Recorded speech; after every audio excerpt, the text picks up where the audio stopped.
deathless titans placed upon the face of the earth 3 generations of men. The first of them being men of gold. Becoming too close to gods themselves, Cronus ended their time on earth with an eternal sleep. A second generation came to be, the men of silver. Unwilling to serve the titans and make sacrifices upon the holy altars, as all men shall do, they were condemned to dwell under the earth for all eternity. Finally, a third generation, the men of bronze, a brazen race, sprung from the ash tree. Terrible and strong are they. Join me as I tell you the tales of the men of bronze. This is Dragon's Blood. Beware Brontes. Episode 22. After a short wait, Mutallo returned with a large wagon, pulled by 2 horses. Sunisrit didn't wait for the wagon to come to a stop, and jumped into the cargo box. Gamden waved Mutallo forward and said, "Lead the way, and we will bring up the rear." With a snap of the reins, Mutallo urged the horses into a slow gallop. Menkari rode up beside the wagon and asked, "Sunisret, do you think there is enough room for me in the wagon too?" Already reclining, Sunisret answered, "More than enough room for the both of us." Reaching into one of the saddlebags, Menkari produced a small wooden box, tiny oil lamp, and flint striker, then tossed them into the wagon. Piling the rest of the bags into a soft cushion, Sunisret asked, "Do we need to tie Merit to the cargo box?" "No, she will follow wherever I go." Menkari held out his arms. "Lift me into the wagon." With ease, Sunisrit picked him up and gently placed him on the floor of the cargo box. Menkari reached out and petted Merit on the neck. "Good girl. Keep up and follow along." Sunisrit pointed at the box and asked with a smile, "Is that what I think it is?" "Yes it is, my boy. Yes it is. Let's fill my pipe with hashish and get my weary old bones nice and comfortable. Whatever that Empusa used as a sleeping drug made my body hurt all over." The cool morning gave way to a cloudless, windless, hot afternoon. Once they left the clearing, and the forest rose up tall and dense on either side of the road. All manner of stinging and biting insects came out to feast on anything that dared tread out in the open. Even with the birds swooping down from all sides into the clouds of swarming vermin, their attack was relentless. Menkari couldn't take it anymore and called Merit over to the wagon. Fumbling through a couple of different saddlebags, he finally found several large incense sticks. Placing them around the wagon, he lit them and said, "My own creation from home. Smells terrible, but works every time.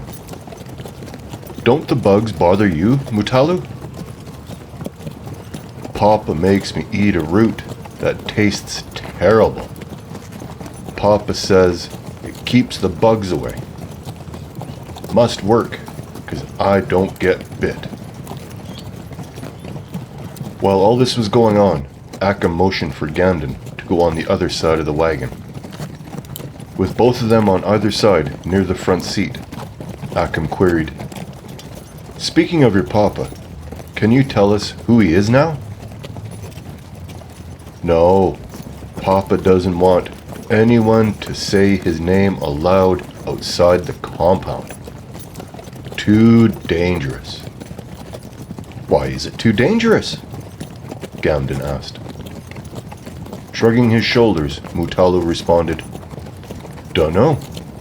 Papa don't tell me much about that." Gamden inquired, "Are there lots of people at the compound?" "Lots of people.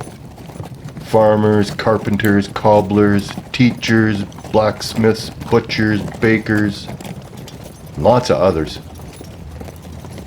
How do so many people live in the wildlands without being raided? Ackham swept his arm across the horizon as he continued. In the wildlands, there is no law. Life is hard out here. Our home is hidden. Mutalo held his finger to his lips. Shh. It's a secret only we know. Gamden continued his interrogation. Why does your papa send you to the roadhouse when there is so many other people that can go? Papa says that people don't see me as a threat. People will say things in front of me instead of keeping their secrets. A little way up the road, from around the corner, came a merchant cavalcade at a fair pace. Every piece of metal, glass, jewelry and cookware clinged and clanged toward them. Leading the way, a young boy on a small donkey rode up to them in a cloud of dust and shouted in a foreign tongue, pointing behind him as he passed. We have to get off the road, shouted Mutalu. And you have to hide. Quick. Why? What's happening? Asked Gamden with a worried look on his face. What did that boy say? There's an army of wildmen headed straight for us. Mutalu slowed the wagon and guided the horses off the road. Once stopped, he continued, You have to hide quickly. The wildmen hate everything about the West. Merritt, come here quickly. Minkari shouted as he clapped his hands. Put me on my saddle.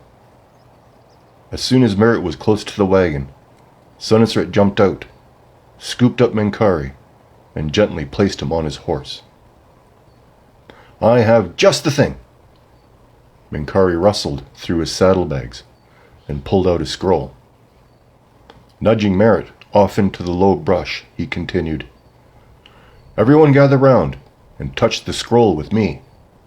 I made this before I left the monastery, in case I got myself into trouble. Minkari unrolled it. This spell will conceal us. When all four of them touched the scroll, Minkari spoke the trigger word. The painted rune on the scroll went from black to bright glowing blue, then disappeared. 4 shining orbs formed around the party and the horses. In the blink of an eye, they blended in perfectly with the brush and forest in the background. In a quiet voice, Minkari said, No one can see us, but anyone can hear us. We must be silent.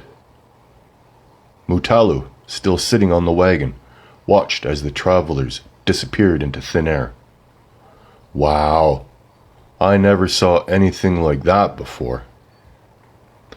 From around the same corner that the boy on the donkey came, 2 heavily armed men on horseback appeared, each carrying a long spear, bearing the standard of Brontes. Right behind them came the first company of soldiers. Bearded men in bright-colored clothes marched in formation. Bizarre musical instruments of the East blared peculiar notes of music from strange lands. As more and more companies of soldiers came around the corner, a giant dust cloud billowed from their feet, enveloping everything in its path. As the army passed by Nader, he became restless and agitated. Ackham, seeing the horse's anxiety, leaned over to his ear and spoke the same words as he did at Kefu's mansion. Immediately, Nader calmed down, and the soldiers passed without incident. After the soldiers had gone, then came the support wagons to feed and supply the soldiers for their long march and fight to come. Ackham paid attention to the last few wagons that passed in particular, carrying heavy loads of lumber, rope, fasteners, and everything else needed to build large siege towers. Once the columns of wild men and wagons passed by, and was safely out of view, Minkari spoke a word, and the spell broke, bringing them back into full view. Everyone coughed and choked out dust for several seconds. Sharing their water skins, and their thirst quenched, Acum said, "Those wagons are full of material for siege works." Brontes means to flex his military muscles. Still on his horse, he sat for a second in thought, with his arms crossed. "We need to alert Dionysodoros to this coming threat." "You are able to talk to Nader and calm him down," Minkari said. "Can you do that with other animals?" "Yes. Why?" Acum cross-examined. "If we can find a bird, we can send a message that would arrive at least 3 or 4 days before the wildmen." Acum snapped his fingers and said, "Excellent idea, Minkari. We'll need a fast bird." Gamden piped up and said, "Kefu had a falcon when I was young. Fastest bird I ever saw." The dust cloud that the soldiers kicked up had blown away, and the insects were back out. So were the birds that were swooping in and out of the swarms of buzzing pests. Flying high above should be a falcon or two, waiting patiently to dive in and find his unexpected prey for their dinner. Using their hands to shade their eyes from the bright sun, they looked up for any glimpse of the speedy avians. Minkari shouted out in excitement, "Over there! Over there! There's a pair!" High above and to the west, the falcons circled lazily on the rising air currents.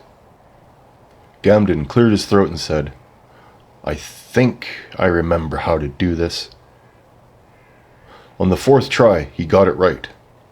The pair of birds responded with their calls, and slowly descended in large circles toward them.